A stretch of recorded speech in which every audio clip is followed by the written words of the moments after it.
శ్రీ గురుభ్యో నమః. శ్రీ మహాగణపతి నమః. మే నెలలో మిథున రాశి వారికి ఎలా ఉండబోతుంది అనేది చూద్దాం. మే నెలలో మిథున రాశి వారికి వచ్చేటప్పటికి అనుకూలమైనటువంటి ఫలితాలు ఎక్కువగా గోచరిస్తున్నాయి. ఈ రాశి వారికి వచ్చేటప్పటికి గురువు వ్యయ స్థానంలోకి రాబోతున్నాడు.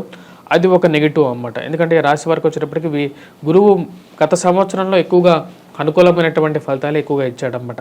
కానీ అయినా సరే ఈ యొక్క నెలలో ఈ రాశి వారికి అనుకూలమైనటువంటి ఫలితాలు ఎక్కువగా రాబోతున్నాయి. దానికి ముఖ్య కారణం వచ్చేటప్పటికి ఈ రాశి వారికి వచ్చేటప్పటికి రవి యొక్క అనుకూలత అనేది బాగా అనుకూలించేటువంటి ఫలితాలు ఎక్కువగా ఇస్తున్నది అన్నమాట. గత నెలలో కూడా వచ్చేటప్పటికి అంటే ఏప్రిల్ నెలలో కూడా రవి వచ్చేటప్పటికి రాజ్యస్థానంలో ఉన్నాడు. ఏప్రిల్ ఇప్పుడు కొనసాగుతున్నటువంటి వచ్చేటప్పటికి లాభస్థానాల్లో రవిగ్రహ సంచారం అనేది జరుగుతుందన్నమాట. రవి ఎప్పుడైతే అత్యంత శక్తివంతమైనటువంటి స్థానంలో రవి ఉన్నాడన్నమాట. రవి ఎప్పుడైతే లాభస్థానంలో సంచారం చేస్తాడో మిథున రాశి వారికి వచ్చేటప్పటికి ఉన్నత స్థాయిలో ఉన్నటువంటి స్త్రీలతో పురుషులతో వచ్చేటప్పటికి సత్సంబంధాలు అనేది ఏర్పడతాయి అన్నమాట. అంటే ఒక మంచి రిలేషన్షిప్ అనేది ఏర్పడుతుంది. వారికి మీరు వెన్నంటే ఉన్నారు, వారు మీ వెన్నంటే ఉన్నారు అనే ఒక సంకేతాలని మీరు ఇవ్వగలుగుతారన్నమాట. ఆ యొక్క రిలేషన్షిప్ అనేది మీకు ఫ్యూచర్లో ఉపయోగపడుతుంది అని చెప్పి మీ మనసుకు తెలుస్తుంది.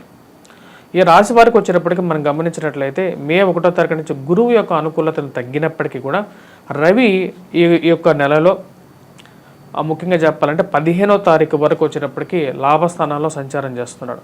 లాభస్థానాల్లో సంచారం చేస్తున్నటువంటి రవి వచ్చేటప్పటికి వృత్తిరీత్యా వ్యాపార రీత్యా కూడా అనుకూలమైనటువంటి ఫలితాలు ఇవ్వగలుగుతాడు. ధన సంబంధితమైన వ్యవహారాల్లో అనుకూలమైనటువంటి ఫలితాలు ఇస్తాడు. ముఖ్యంగా రాజకీయ అనుకూలత అనేది బాగా కలిసి వచ్చే విధంగా ఉంటుంది రాశి వారికి. ముఖ్యంగా వచ్చేటప్పటికి ఎవరైతే ఈ యొక్క ప్రింట్ అండ్ ఎలక్ట్రానికల్ రంగం మీడియాలో ఉన్నారో వారికి అనుకూలమైనటువంటి ఫలితాలు ఎక్కువగా వస్తాయి అన్నమాట. వృత్తిపరంగా కూడా కొంచెం అధికమైనటువంటి లాభాన్ని, ప్రమోషన్స్, ఇంక్రిమెంట్స్ పొందడం, నూతన ఉద్యోగ ప్రయత్నాల్లో లాభాన్ని రావడం అనేది జరుగుతుంది. విద్యార్థులకు పోటీ పరీక్షలు ఎవరైతే రాస్తున్నారో వారికి మే 15వ తారీఖు వరకు అనుకూలమైనటువంటి ఫలితాలుగా చెప్పచ్చు. ఉత్తీర్ణత సాధించగలుగుతారు. మంచి మార్కులతో పాస్ అవటం అనేది కూడా జరుగుతుంది.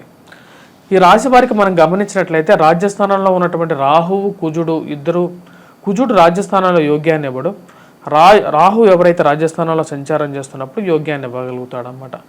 సెల్ఫ్ డ్రైవింగ్ సంబంధితమైన విషయాల్లో ఈ యొక్క రాశి వారికి తగు జాగ్రత్తలు తీసుకోవాల్సినటువంటి ముఖ్యమైనటువంటి సూచన.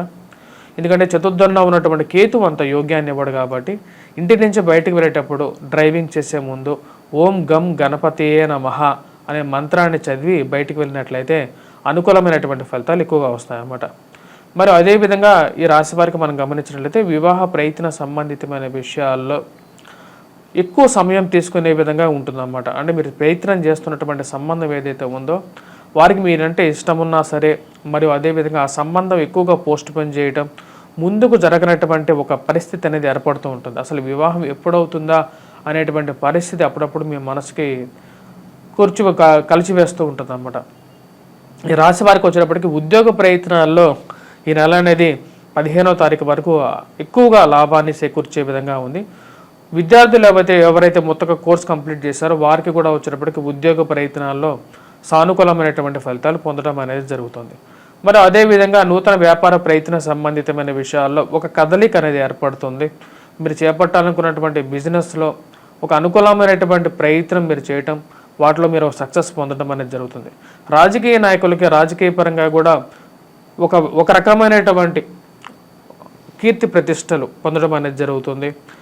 మీరు ఆశించినటువంటి పార్టీ టికెట్ కానీ, మీరు ఆశించినటువంటి స్థాయి ఏదైతే ఉందో ఆ స్థాయి మీకు పొందగలుగుతున్నాను, సంఘంలో గౌరవం ఉంది, ఒకప్పటికన్నా ఇప్పుడే నాకు బాగుంది, దీని ద్వారా నేను ముందుకు వెళ్ళగలుగుతాను అనుకుంటారు. అదేవిధంగా ఈ రాశిలో ఉన్నటువంటి వారు నూతన గృహ వాహన కొనుగోలు సంబంధితమైన విషయాల్లో 1-2 సార్లు మీరు కొంటున్నటువంటి గృహం కానీ వాహనం కానీ ఏదైతే ఉందో సెకండ్ హ్యాండ్ వాహనం అయినా సరే దాని యొక్క డాక్యుమెంట్స్ని 1-2 సార్లు చెక్ చేసుకున్న తర్వాత ముందుకు వెళ్ళాలి.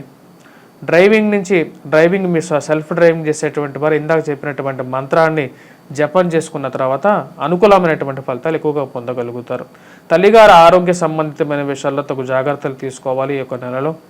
మరియు అదేవిధంగా ధన సంబంధితమైన వ్యవహారాలు 15వ తారీఖు తర్వాత ఎలా ఉండబోతాయి అంటే ద్వితీయార్థంలో ఎలా ఉండబోతాయని చూద్దాం. 15వ తారీఖు తర్వాత వచ్చేటప్పటికి రాశివారిని మనం గమనించినట్లయితే వ్యయ స్థానాల్లోకి శుక్రుడు, బుధుడు రాబోతున్నారు. రవి కూడా వచ్చేటప్పటికి 1000 స్థానాలకు రాబోతున్నాడు అనమాట. అప్పుడు ఎలా ఉండబోతుందంటే శుక్రుడు బుధుడు 1000 స్థానంలో కూడా యోగ్యాన్ని ఇవ్వగలుగుతారు. స్త్రీ సంబంధితమైనటువంటి విషయాల్లో అనుకూలించే విధంగా ఉన్నది. స్త్రీలతో కొత్త స్థాయిలో ఉన్నటువంటి ఉన్నత స్థాయిలో ఉన్నటువంటి స్త్రీలతో పరిచయాలు అనేది ఏర్పడటం అనేది జరుగుతుందన్నమాట. అదేవిధంగా ఈ యొక్క రాశి వారికి వచ్చేటప్పటికి స్త్రీతో కొత్త పరిచయాలు, ప్రేమ సంబంధితమైన వ్యవహారాలు ముందుకు జరగడం అనేది జరుగుతుంది. ధన సంబంధితమైన వ్యవహారాల్లో అనుకూలమైనటువంటి ఫలితాలుగా చెప్పచ్చు. ఎందుకంటే 1000 స్థానాల్లో ఉన్నటువంటి శుక్రుడు బుధుడు కూడా యోగ్యాన్ని ఇవ్వగలుగుతారన్నమాట ఈ రాశి వారికి. కానీ ఈ రాశి వారికి మనం గమనించినట్లయితే గురుగ్రహ మంత్రబలం అనేది తగ్గే విధంగా ఉంది. గురుగ్రహ బలం అనేది తగ్గుతున్నది అనమాట. సో గురుగ్రహ మంత్ర జపం అనేది కంపల్సరీగా చేయాలి ఈ యొక్క రాశి వారు. ఈ యొక్క మంత్ర జపాన్ని మీరు గురువారం పూట ఆరంభించినట్లయితే అనుకూలమైనటువంటి ఫలితం పొందడం అనేది జరుగుతుంది. గాయత్రి మంత్ర జపం అనేది కూడా మీరు చేసుకోవచ్చు. మరి అదేవిధంగా చతుర్థంలో ఉన్నటువంటి కేతువు కొన్ని కష్టాన్ని కూడా గురి చేసే విధంగా ఉన్నాడు కాబట్టి ఈ రాశి వారు తగు జాగ్రత్తలు తీసుకోవాలి. ముఖ్యంగా ద్వితీయార్థంలో మనం గమనించినట్లయితే ధన సంబంధితమైన విషయాలు లాభించే విధంగా ఉన్నాయి. ఫైనాన్షియల్లో స్పెక్యులేషన్స్లో అప్పుడప్పుడు అంటే ముఖ్యంగా వచ్చేటప్పటికి 19వ తారీఖు తర్వాత కొంచెం ఫైనాన్షియల్గా రొటేషన్ బాగుంటుందన్నమాట. డబ్బులు సమయానికి రావటం, అదేవిధంగా స్టాక్ మార్కెట్లో ఇన్వెస్ట్మెంట్స్ కొంచెం లాభించే విధంగా ఉండటం అనేది జరుగుతుంది. ప్రథమార్థంలో కన్నా ద్వితీయార్థంలో ఈ రాశి వారికి ఫైనాన్షియల్ రొటేషన్ అనేది బాగా కలిసి వచ్చే విధంగా ఉంటుంది. ముఖ్యంగా వడ్డీ వ్యాపారస్తులకు వచ్చేటప్పటికి మందకొండిగా ఉండే విధంగా ఉంటుంది. గోల్డ్ బిజినెస్ చేసేటువంటి వారు ముఖ్యంగా ఈ రాశిలో ఉన్నటువంటి వారికి మిశ్రమమైనటువంటి ఫలితాలు. అదేవిధంగా ఎవరైతే టీచింగ్ ప్రొఫెషన్లో ఉన్నటువంటి వారికి కూడా అంత యోగించట్లేదు. ఈ నెలలో ముఖ్యంగా 15వ తారీఖు తర్వాత అంత బాగలేదు అనమాట. అదే ట్రాన్స్ఫర్స్ రిలేటెడ్ ఇష్యూస్, దూర ప్రాంత ప్రయాణం అనేది జరుగుతుంది. విదేశీయాన సంబంధితమైన విషయాలు యోగించే విధంగా ఉంది. ముఖ్యంగా వచ్చేటప్పటికి విహారయాత్రల్లో ఆనందంగా గడపగలుగుతారు 15వ తారీఖు తర్వాత. అలసిపోయేటువంటి పరిస్థితి అనేది ఉంటుంది అన్నమాట. ఆరోగ్యపరంగా వచ్చేటప్పటికి దూర ప్రాంత ప్రయాణాల్లో అధికమైనటువంటి శరీర ఒత్తిడి అనేది ఎక్కువగా ఉంటుంది. ఆ విషయంలో తగు జాగ్రత్తలు తీసుకోవాలి. జ్వరపీడత్వం అనేది జరగడానికి ఆస్కారం అనేది ఉంది కాబట్టి రాశివారు తగు జాగ్రత్తలు తీసుకోండి. ఆరోగ్యపరంగా కూడా జాగ్రత్తలు అనేది ముఖ్యం రాశి వారికి. మీరు చేసుకోవాల్సినటువంటి పరిహారాల్లో ఇందాక చెప్పినట్టుగా మీరు ఎవరైతే విద్యార్థులు ఉన్నారో గురుగ్రహ మంత్ర జపం అనేది చేయాలి. గురువారం పూట స్పెషల్గా చేయాలి. అదేవిధంగా ఈ రాశి వారు ఎవరైతే ముఖ్యంగా వచ్చేటప్పటికి కుజుడు సరైనటువంటి స్థానంలో లేడు, కొన్ని చికాకులు ముఖ్యంగా వివాహాలలో కొన్ని కష్టాలను కలిగించే విధంగా ఉన్నాడు 15వ తారీఖు తర్వాత. కాబట్టి ఈ రాశి వారు వచ్చేటప్పటికి కుజుడు అనుకూలత కోసం కుజగ్రహ మంత్ర జపం చేయటం, మంగళవారం పూట రెడ్ కలర్ డ్రెస్ అనేది కొంచెం అనుకూలమైనటువంటి ఫలితాలు ఎక్కువగా ఇవ్వగలుగుతుంది. రియల్ ఎస్టేట్ సంబంధితమైన వ్యవహారాల్లో ల్యాండ్ రిలేటెడ్ ఇన్వెస్ట్మెంట్స్ అనేవి అంతగా యోగించవు ముఖ్యంగా, ఎందుకంటే కుజుడు అంత అనుకూలమైనటువంటి ఫలితాలు లేడు. కాబట్టి ఆ విషయాల్లో తగు జాగ్రత్తలు తీసుకోండి. కోర్టు సంబంధితమైనటువంటి లావాదేవీల్లో అనుకూలత కోసం కూడా కుజగ్రహ మంత్ర జపాన్ని ఎక్కువగా జపించటం, సుబ్రహ్మణ్యేశ్వర స్వామి ఆరాధన మంగళవారం పూట చేయటం, రెడ్ కలర్ డ్రెస్ అనేది కూడా యోగించే విధంగా ఉంటుందన్నమాట. స్వస్తి.